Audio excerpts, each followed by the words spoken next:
Hello, boys and girls. I'm here with our Bible class for our younger kids, and I've got Perry here with me too today, of course. We want to sing a song together. We're going to sing a song about building, okay? So get your rocks out. The wise man built his house upon the rock. The wise man built his house upon the rock. The wise man built his house upon the rock, and the rains came tumbling down. Oh, the rains came down as the floods came up. The rains came down as the floods came up. The rains came down as the floods came up, and the wise man's house stood firm. But the foolish man built his house upon the sand. The foolish man built his house upon the sand. The foolish man built his house upon the sand, and the rains came tumbling down. Oh, the rains came down as the floods came up. The rains came down as the floods came up.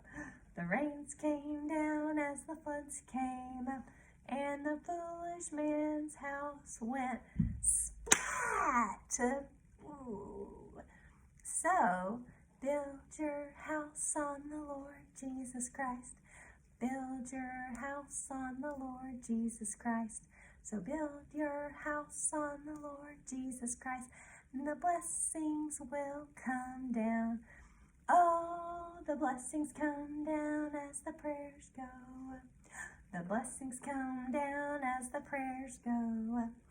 The blessings come down as the prayers go up.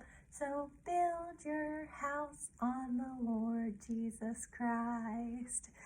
All right, guys, I wanted to sing that song because what we're talking about this week for Bible class is Moses, and he was trying to help the Israelite slaves who were having to do a lot of hard work in building for the Egyptians. Do you remember?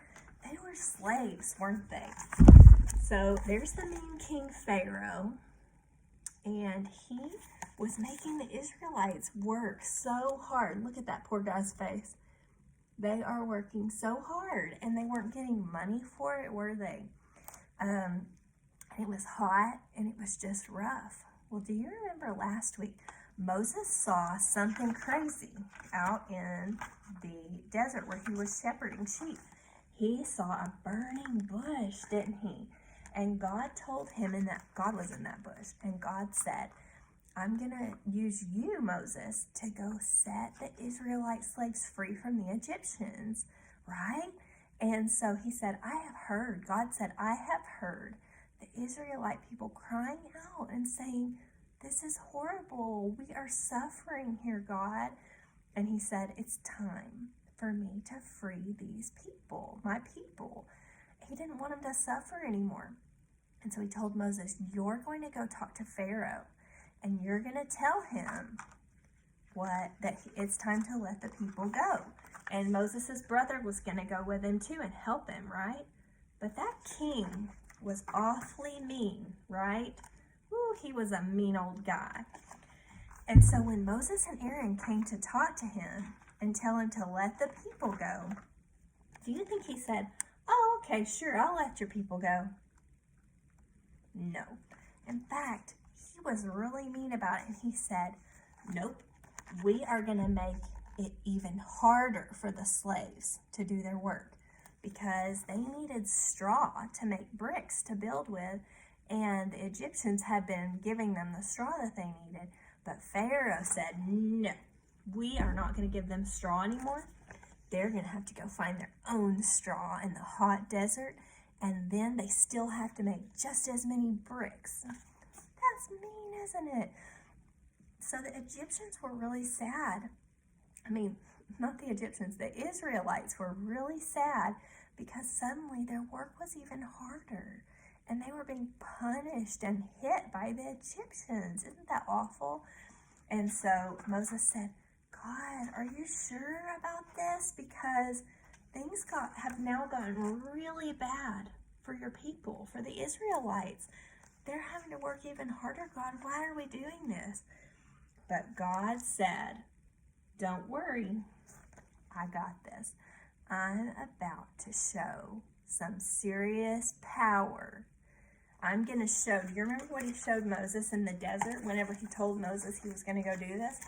He told him, throw your staff down, and it became a snake. And then he said, pick it back up, and it became a staff again. That's the staff. He said, I'm about to do some miracles to make Pharaoh let my people go. Are you excited to see some of those miracles that he does to make the mean king learn that he's God? I'm very excited. So let's keep reading together each week and see all the amazing things God does to show that he is God. He wants us to trust in him and believe that he can do what he says he's going to do, right? Boys and girls, I hope you have a great week. Perry and I hope to see you for real in person soon, don't we, Perry? Bye-bye, everyone.